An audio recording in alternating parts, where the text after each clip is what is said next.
ओम ह्रीं अर्हं णमोचिनाणं श्रीमद् आचार्य प्रवर भगवत श्री कुंद कुंद देव स्वामी के पट्ट शिष्य गिद्दपिच्च उमा स्वामी देव कृत श्री तत्वार्थ सूत्र महान ग्रंथराज की यह महावाचना।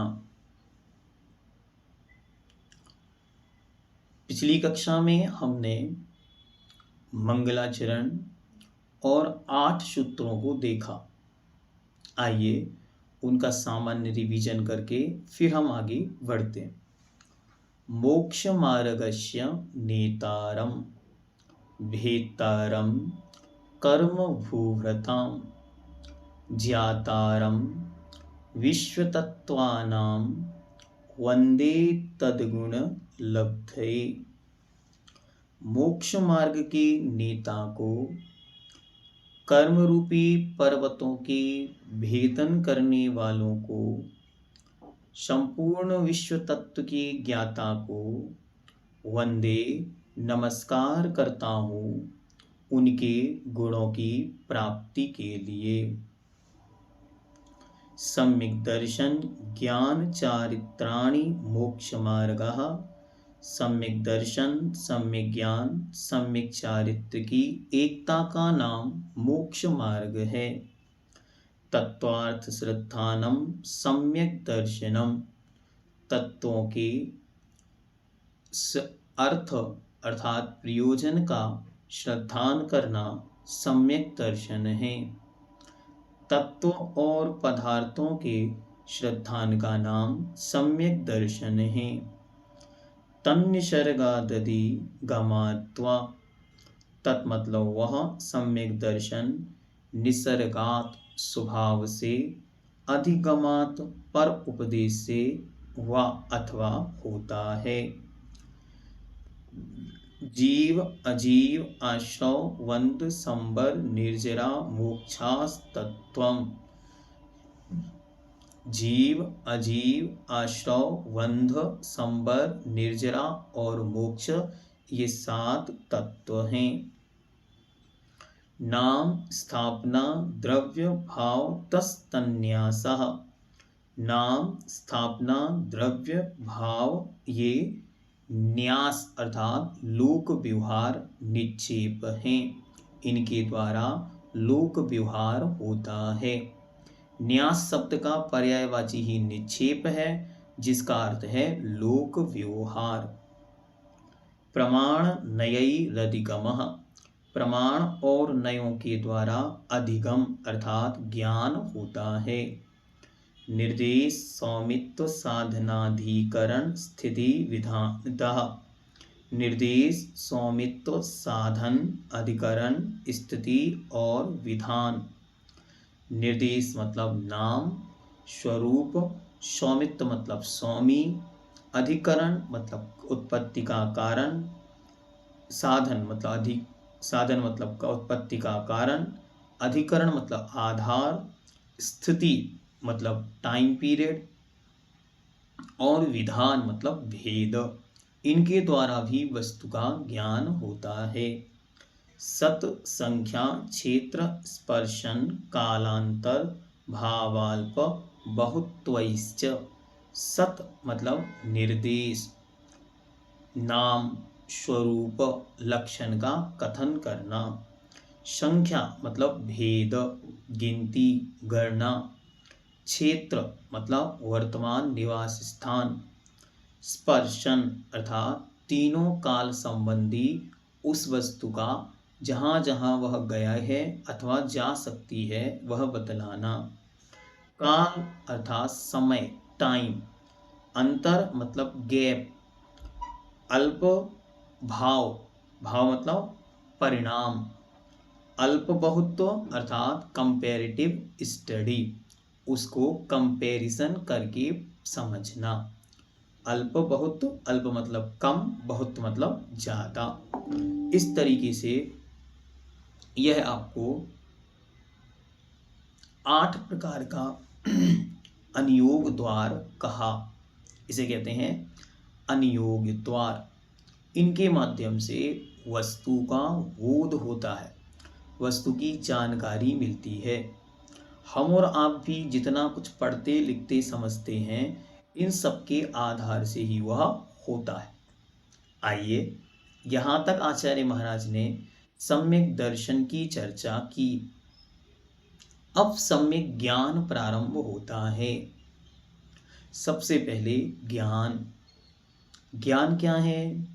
तो आचार्य महाराज कहते हैं जानाति इति ज्ञानम, ज्ञात्री मात्रम ज्ञानम, अथवा ज्ञायते अनेन इति ज्ञानम।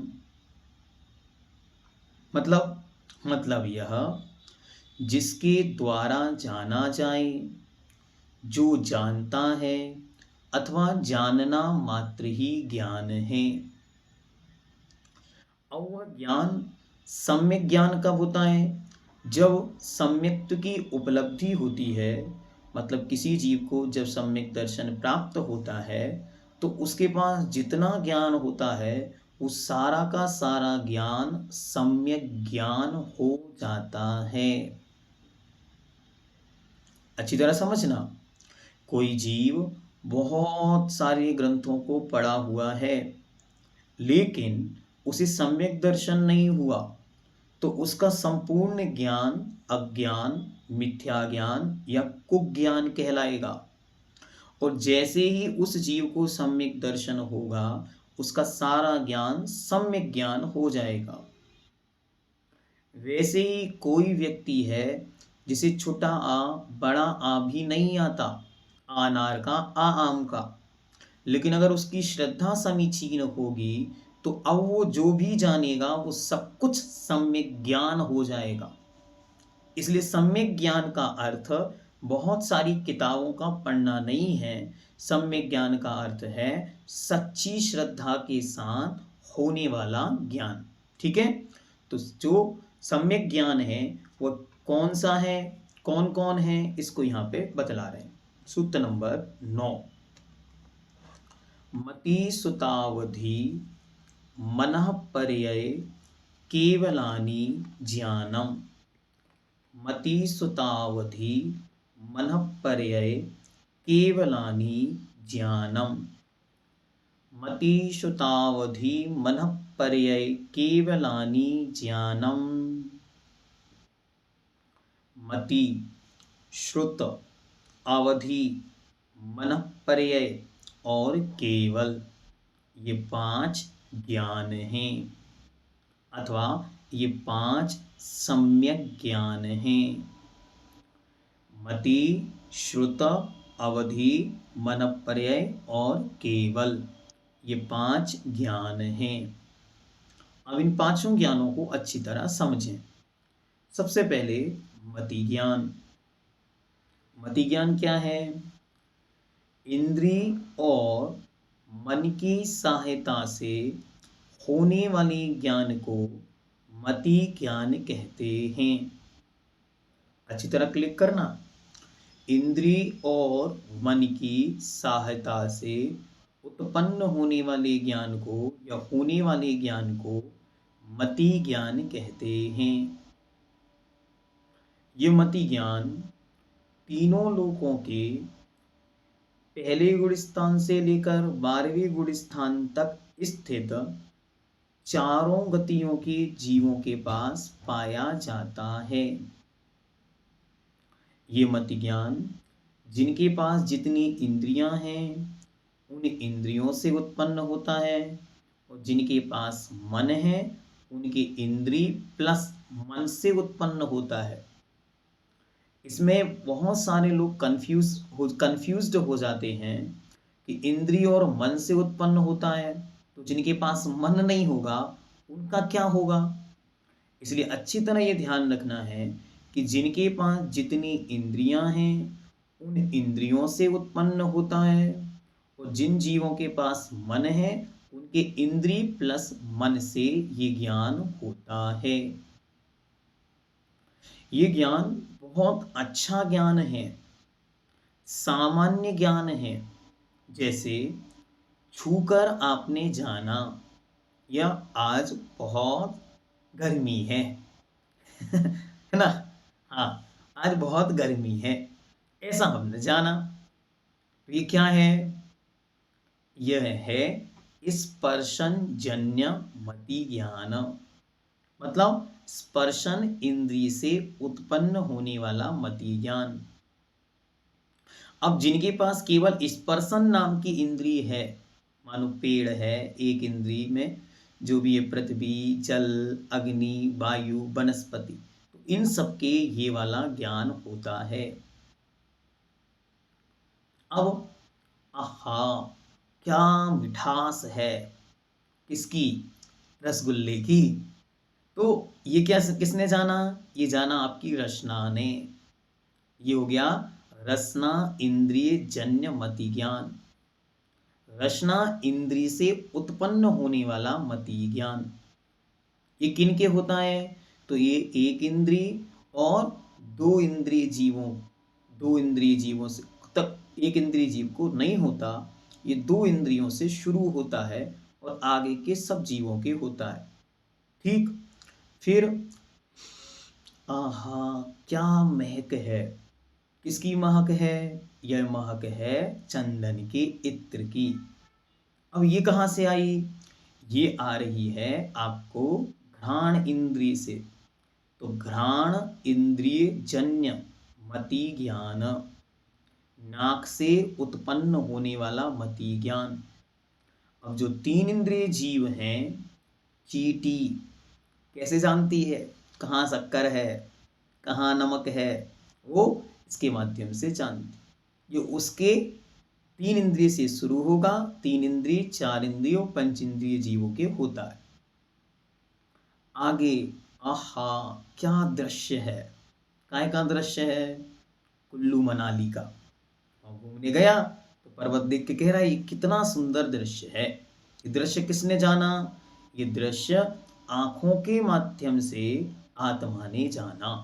तो आंखों जहां निमित्त हैं, चक्षु इंद्रिय जन्य मति ज्ञान, चक्षु इंद्रिय से उत्पन्न होने वाला मति ज्ञान। तो जिन जिनने आंखों के माध्यम से जानते हैं, उनका चक्षु इंद्रिय जन्य मति ज्ञान है। ये किनके होता है? तो ये चार इंद्रिय और पांच इंद्रिय जीवों के होता है।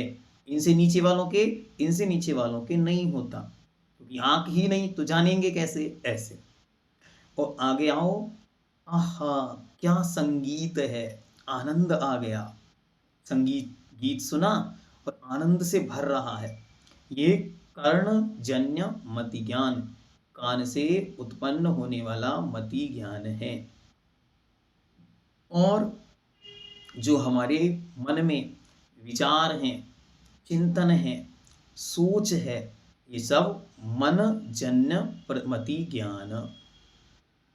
तो ये किनके होता है? ये संगी पंचेंद्रिय जीवों के होता है।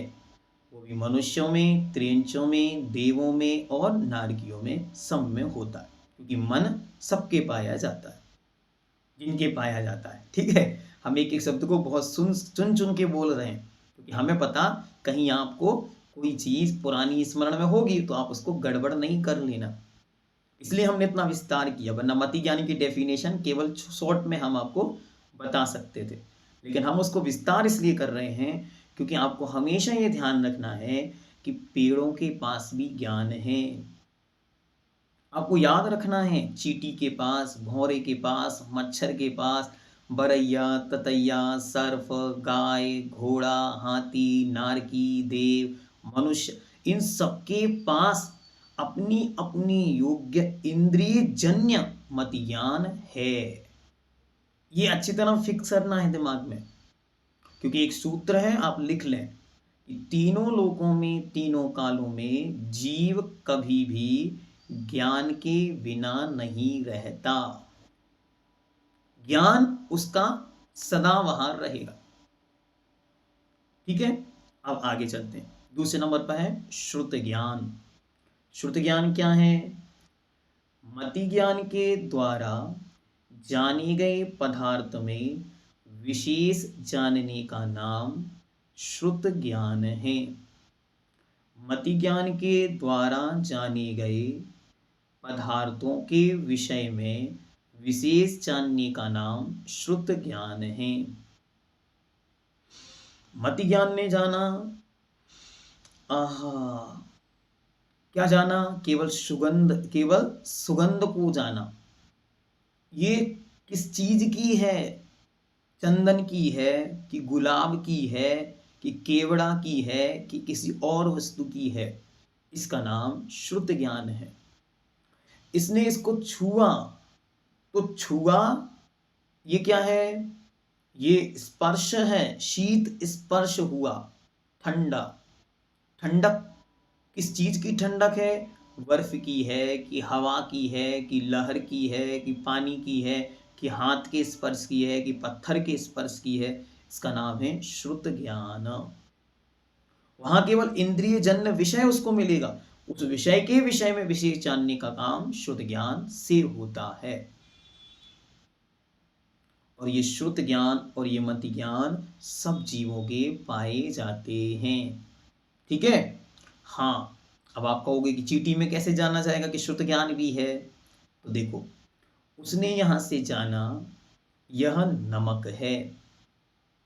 सूंघ कर जाना ये शक्कर है। ये तो वो जान लेंगे अपने घ्राण इंद्रिय जन्य मति ज्ञान से, लेकिन ये शक्कर है, ये मेरी जान है, ये मेरे प्राण है, ऐसा जानना उनका श्रुत ज्ञान है। और ये नमक, इससे मुझे बचना है, ये उनका श्रुत ज्ञान है। ठीक, ये हमारे पास भी है, वरना एक कई बार ऐसा होता पूरा एक्सप्लेनेशन के बाद पूछते भैया जी ये अपने पास भी हैं। हाँ, तो इसे उनके पास ही नहीं, अपने पास भी हैं। ऐसा अच्छी तरह ध्यान में लाना कि एक इंद्रिय से लेकर संपूर्ण संगी पंचेंद्रिय जीवों तक ये दो ज्ञान होते हैं। बस किनके नहीं होंगे? तो अरिहंत भगवान और सिद्ध भगवान के नहीं होते। ठीक है? उनके क्या होता वो आगे बताएंगे। आगे चलते हैं। तीसरे नंबर पर ज्ञान है, इसका नाम है अवधि ज्ञान। अवधि शब्द का अर्थ होता है मर्यादा, लिमिटेशन, लिमिट। तो जो ज्ञान द्रव्य, क्षेत्र, काल, भाव और भव की मर्यादा अर्थात लिमिटेशन को लिए हुए इंद्रिय और मन की सहायता के बिना आत्मा से प्रत्यक्ष जानता है, उसका नाम अवधि ज्ञान है। हमने सारी बातें एक बार में बोल दी, अब धीरे धीरे उसको समझते। ये जो ज्ञान है ये इंद्रिय और मन की सहायता के बिना होता है। इसके पहले वाले जो दो ज्ञान थे, मति ज्ञान और श्रुत ज्ञान, वे इंद्रिय और मन की सहायता से उत्पन्न हुए थे। लेकिन ये अवधि ज्ञान ये इंद्रिय और मन की सहायता के बिना होता है, डायरेक्ट आत्मा से होता है। मतलब आत्मा डायरेक्ट इसमें जानती है बिना इंद्रियों और बिना मन के। लेकिन ये ज्ञान लिमिट में होता है। लिमिट में होता है मतलब द्रव्यों की मर्यादा है, आप इतना ही जान सकते हैं। क्षेत्र की मर्यादा है, आप इतने ही क्षेत्र को जान सकते हैं, क्योंकि क्षेत्र तो पूरा 3 लोक है, लेकिन आप उसमें कितना जान पाएंगे इसका एक लिमिटेशन होता है। फिर द्रव्य, क्षेत्र, काल, टाइम की लिमिटेशन है, आप पिछले कितने भाव जान पाएंगे, आगे के कितने भाव जान पाएंगे। द्रव्य, क्षेत्र, काल, इसके बाद भाव। भाव मतलब परिणाम, तो ये क्षायक परिणामों को नहीं जान पाएगा, और उसके अलावा औपशमिक, क्षायोपशमिक आदि परिणामों को जान पाएगा। और भवों का भी लिमिटेशन, भव मतलब होती पर्याय, जन्म। तो ये अविज्ञान 7 जन्मों को, 7 भवों को जानता है। इस प्रकार ये अविज्ञान किनके होता है? तो ये अविज्ञान चारों गतियों के जीवों को होता है। अच्छी तरह समझना, अभी और डिटेल में आचार्य महाराज स्वयं इसको समझाएंगे। अभी सामान्य से इतना जानना कि अवधि ज्ञान चारों गतियों के जीवों को होता है। बस अंतर इतना है कि देव और नारकियों को जन्म से ही होता है। देवों को और नारकियों को जन्म से ही होता है। मनुष्य और त्रियंचों को विशेष सम्यक्त्व, संयम या तपस्या के बल से उत्पन्न होता है। ठीक, आगे चलते, अभी डिटेल में बहुत ज्यादा आचार्य महाराज स्वयं बताएंगे, इसलिए हम आगे बढ़ रहे हैं। अगला ज्ञान है मन पर्यय ज्ञान। शब्द देखें, शब्द ही कह रहा है मनः अर्थात मन की, परिययति अर्थात जो मन के साथ साथ चलता है अथवा मन के द्वारा उत्पन्न होने वाली स्थिति को जो अच्छी तरह जानता है, वह मन पर्यय ज्ञान होता है। डेफिनेशन कैसे बनेगी? दूसरे के मन में स्थित, चिंतित, अर्धचिंतित और अचिंतित बातों को, विचारों को इंद्रिय और मन की सहायता के बिना आत्मा से प्रत्यक्ष जानना, इसका नाम है मन पर्यय ज्ञान। आप उनके सामने बैठे हुए हैं और वे मुनि महाराज आपके मन की तरफ उपयोग लेकर जाएंगे और 1 मिनट में बता देंगे। आपके मन में चल रहा है कि भैया जी बहुत होशियार हैं, लेकिन हम लोगों को कुछ समझ में नहीं आ रहा है और ये अपनी अपनी सुनाए जा रहे हैं। 1 मिनट में वो बता देंगे। आप उनके सामने जो चिंतित है, अर्धचिंतित, आप कुछ सोच रहे हैं, आधा भी सोच रहे हैं, तो भी वो पकड़ लेंगे। ये केवल मुनि महाराजों के होता है, और वो भी विशिष्ट रिद्धि संपन्न मुनि महाराजों के ही होता है। भावलिंगी मुनियों को ही होता है, सामान्य मुनि को नहीं होता। ठीक, आगे चलते हैं। अगला ज्ञान, इसके विषय में, इसके भेदों के बारे में आचार्य आगे डिस्कस करेंगे। ठीक है, आगे चलते हैं। अंतिम ज्ञान है केवल ज्ञान। इसका नाम ही है केवल। केवल मतलब अकेला, असहाय, जिसे किसी इंद्रिय और मन की कोई भी सहायता आवश्यकता नहीं होती। ऐसा ज्ञान, कैसा ज्ञान? जो ज्ञान एकदम तीनों लोकों और संपूर्ण तीनों लोकों, तीनों कालों की अनंत पर्यायों को एक साथ जानता है। तीनों लोकों की, तीनों कालों की, संपूर्ण द्रव्यों की अनंतानंत पर्यायें जिसके ज्ञान में एक साथ झलकती हैं, उसका नाम है केवल ज्ञान। ये केवल ज्ञान केवल ज्ञान केवल केवली के होता है। मतलब 13वें गुणस्थान, 14वें गुणस्थान और सिद्ध भगवान, अरिहंत और सिद्ध अवस्था में ही होता है। इससे नीचे किसी को नहीं होता। ठीक है, अब एक कंक्लूजन जैसा बन जाएगा। मति ज्ञान, श्रुत ज्ञान, ये संपूर्ण जीवों को नियम से पाए जाते हैं। चाहे जीव 1 इंद्रिय हो, 2 इंद्रिय, 3 इंद्रिय, 4 इंद्रिय, संगी, असंगी, पंचेंद्रिय, देव, नारकी, त्रियंच, मनुष्य, सबके पाए जाता। अवधि ज्ञान चारों गतियों के मन वाले जीवों के पाए जाता। देवों के, नारकियों के जन्म से होता है। मनुष्य और त्रियंचों को सम्यक्त्व, देश संयम, संयम इनके माध्यम से प्रकट होता है तपस्या के बल पर। ठीक है, मनपर्यय ज्ञान, मनपर्यय ज्ञान केवल मुनि महाराजों के होता है।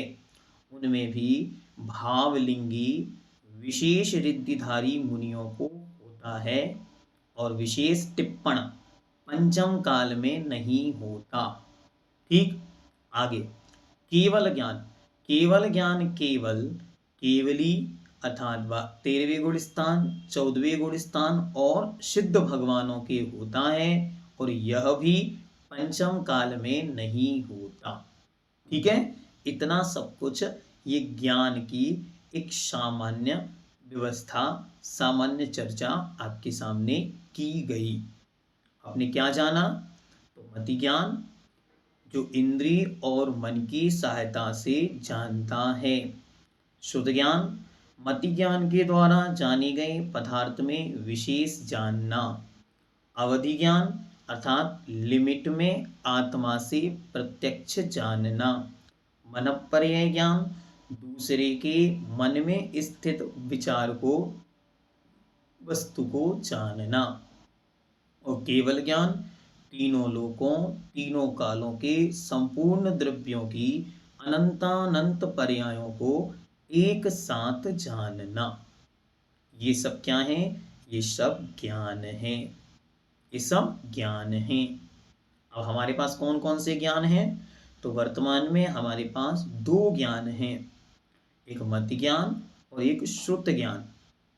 अवधि ज्ञान प्रकट हो सकता है, लेकिन है कि नहीं ये हम कह नहीं सकते। ठीक है, पंचम काल के अंत तक, अंत में जो वीरंगज नाम के मुनि महाराज होंगे उनको अवधि ज्ञान होगा। इस बात से ये सिद्ध होता है कि पंचम काल में अवधि ज्ञान का निषेध नहीं है, लेकिन किनको है इसका भी कोई विधान नहीं है। इसलिए हम कह नहीं सकते कि किसी को है ऐसा भी हम नहीं कह सकते, नहीं होता ऐसा भी हम नहीं कह सकते। ठीक है, तो इसलिए इसके विषय में इतना ही जानना कि वर्तमान में हम दो ज्ञान के धारी हैं। आगे सूत्र नंबर 10, तत्प्रमाणे। वह ऊपर कहा गया 5 प्रकार का ज्ञान प्रमाणे अर्थात दो प्रमाण रूप है। प्रमाणे क्या है? द्विवचन है। फलम फले फलानि, फल दो फल, बहुत सारे फल। ऐसे प्रमाणम प्रमाणे प्रमाणानि, तो दो प्रमाण रूप है। हिंदी नहीं देखो, संस्कृत देखना है। हाँ, बहुत सारे लोग नीचे संस्कृत हिंदी पढ़ के दो प्रमाण रूप है, हम कहेंगे कैसे पता चला दो प्रमाण रूप है? नहीं, शब्द में लिखा है प्रमाणे। तत् मतलब वह, सम्यक ज्ञान, प्रमाणे दो प्रमाण रूप है। दो प्रमाण कौन कौन से हैं? तो जो सम्यक ज्ञान है, ऊपर कहा गया 5 प्रकार का सम्यक ज्ञान, वही प्रमाण है अर्थात वास्तविक ज्ञान है। वास्तविक जानकारी तो यही है, बाकी सब अज्ञान है, कुज्ञान है, मिथ्या ज्ञान है। दो प्रमाण कौन कौन से हैं? पहले प्रमाण शब्द को देख लेते। प्रमाण क्या है? प्रमाण मतलब प्रामाणिकता। प्रमाण मतलब अच्छी तरह वस्तु को जानना। प्रमीयते इति प्रमाणम, वस्तु स्वरूपम, जो वस्तु स्वरूप का प्रमेय अर्थात ज्ञान कराता है अच्छी तरह, उसका नाम प्रमाण है। वह प्रमाण दो प्रकार से होता है, एक परोक्ष प्रमाण और एक प्रत्यक्ष प्रमाण। परोक्ष प्रमाण का अर्थ है जो इंद्रिय और मन की सहायता से होता है, उसको बोलते हैं परोक्ष प्रमाण। और प्रत्यक्ष जो इंद्रिय और मन की सहायता के बिना आत्मा से होता है, उसे कहते हैं प्रत्यक्ष प्रमाण।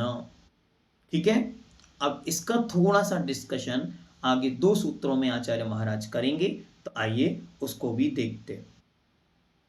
सूत्र नंबर 11, आद्ये परोक्षम। आद्ये परोक्षम, आदे परोक्षम नहीं, आद्ये परोक्षम। हाँ, वरना बहुत सारे लोग आदे परोक्षम कर देते। आदे परोक्षम से क्या अर्थ होगा? 5 ज्ञान में से 2.5 ज्ञान परोक्ष हैं, पर ऐसा अर्थ नहीं करना। आद्ये मतलब आदि के दो, जैसे प्रमाणे दो, ऐसे आद्ये, तो आद्ये मतलब आदि के दो मतलब पहले वाले दो ज्ञान परोक्षम परोक्ष प्रमाण हैं। आदि के दो, तो आदि के दो कौन कौन से हैं? मति ज्ञान और श्रुत ज्ञान। सूत्र नंबर 9 में जाइए। आदि के दो ज्ञान, तो आदि मतलब पहले, पहले वाले दो ज्ञान कौन से हैं? तो मति ज्ञान और श्रुत ज्ञान। मति ज्ञान श्रुत ज्ञान ये दोनों ज्ञान परोक्ष प्रमाण हैं, क्योंकि ये दोनों ज्ञान इंद्रिय और मन की सहायता से उत्पन्न होते हैं।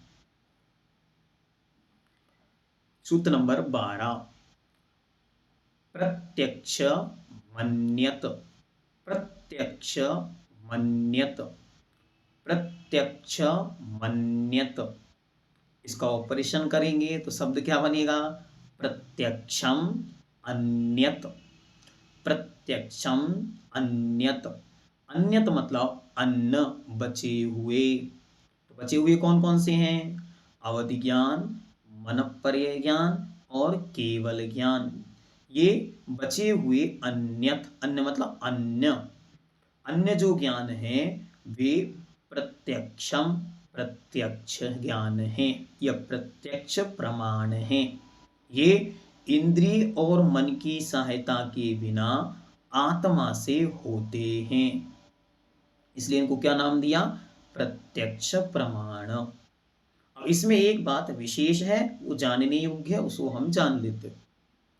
जो प्रत्यक्ष प्रमाण है वो भी दो प्रकार का है, एक एक देश प्रत्यक्ष और एक सकल देश प्रत्यक्ष या सकल प्रत्यक्ष। तो जो एक देश प्रत्यक्ष होता है वो लिमिट में जानता है, और जो सकल प्रत्यक्ष होता है वो लिमिटलेस अनंत जानता है। तो जो लिमिट वाले हैं वो एक देश प्रत्यक्ष दो ज्ञान है, एक मनःपर्यय ज्ञान और एक अवधि ज्ञान। और जो लिमिटलेस सकल प्रत्यक्ष है उसका नाम है केवल ज्ञान। ठीक है, इस प्रकार यह आपके चार सूत्र यहां पर पूर्ण हुए। एक बार इनका रिवीजन देखें। सम्यक ज्ञान, समीचीन, वास्तविक, यथार्थ ज्ञान कितने प्रकार का है? 5 प्रकार का। कौन कौन सा? तो मति, श्रुत, अवधि, मनःपर्यय और केवल। इन पांचों की डेफिनेशन अच्छी तरह समझी और इन्हें अच्छी तरह याद भी रखना है कि हमारी निजी संपत्ति है। हम कहीं भी रहेंगे चारों गतियों में, ज्ञान हमारा वैभव है, ये याद रखना है। हर सूत्र से एक लिंक बनाओ। हमको क्या याद रखना है? हमको ये याद रखना है इस सूत्र से कि ज्ञान हमारी निजी संपत्ति है। हम कहीं भी रहेंगे कोई ना कोई ज्ञान बना रहेगा। मति और श्रुत तो रहेंगे ही रहेंगे। नरक में गए तो अवधि ज्ञान भी मिलेगा गिफ्ट में, देवों में जाएंगे तो अवधि ज्ञान गिफ्ट में मिलेगा, जब मुनि महाराज बनेंगे विशुद्धि बढ़ाएंगे तो मनःपर्यय ज्ञान भी मिलेगा, और जब हम स्वयं अरिहंत भगवान बनेंगे तो क्या होगा? हमको ही केवल ज्ञान प्रकट होगा। और जब तक नहीं होगा तब तक क्या करेंगे? मति और श्रुत का आश्रय लेकर शुद्ध ज्ञान के बल से जो कुछ केवल ज्ञानी ने कहा है वो सब कुछ हम लोग श्रद्धा का विषय बनाते चले जाएंगे। तो अपने आत्म कल्याण का रास्ता यद्यपि प्रकाशित केवल ज्ञान में हुआ है, लेकिन मिला हमको कहां से है? श्रुत ज्ञान के बल से। श्रुत का अर्थ एक होता है सुनना। तो अभी जितना हम बोल रहे हैं और आप जितना सुन रहे हैं, तो सुनने का नाम तो है मति ज्ञान, और सुनकर जो अंदर प्रवेश कर रहा है उसका नाम श्रुत ज्ञान है। इसलिए आप जब जब भी कोई चीज बोली जा रही है, कोई भी चीज सूंघी जा रही है, रखी उठाई महसूस की जा रही है, देखी जा रही है, चखी जा रही है, सूंघी जा रही है, सब में मत ज्ञान यूज्ड हो रहा है। और उसके माध्यम से जो विशेष ज्ञान हम प्रकट कर रहे हैं उसका नाम श्रुत ज्ञान है। लेकिन अब प्रोसेस इतना जल्दी जल्दी हो रहा है तो हमको पता ही नहीं चलता कि मति ज्ञान कब हुआ और श्रुत ज्ञान कब हुआ। इतनी जल्दी ये प्रोग्रेस चलता है। ठीक है, आगे तत्प्रमाणे, वह सम्यक ज्ञान दो प्रमाण रूप है, एक परोक्ष प्रमाण और एक प्रत्यक्ष प्रमाण। इंद्रिय और मन की सहायता से जो होता है उसका नाम है परोक्ष, और इंद्रिय और मन की सहायता के बिना आत्मा से जो होता है उसका नाम है प्रत्यक्ष प्रमाण। आद्य परोक्षम, आदि मतलब पहले वाले दो ज्ञान परोक्ष ज्ञान हैं, मतलब मति ज्ञान और श्रुत ज्ञान इंद्रिय और मन की सहायता से उत्पन्न होने के कारण परोक्ष ज्ञान है। प्रत्यक्ष मन्यत, प्रत्यक्षम अन्यत, अन्यत मतलब बचे हुए बाद वाले, अन्य मन अवधि ज्ञान, मनोपर्य ज्ञान और केवल ज्ञान प्रत्यक्ष ज्ञान है, क्योंकि ये इंद्रिय और मन की सहायता के बिना डायरेक्ट प्रत्यक्ष आत्मा से उत्पन्न होते हैं। जैनम जयतु शासनम।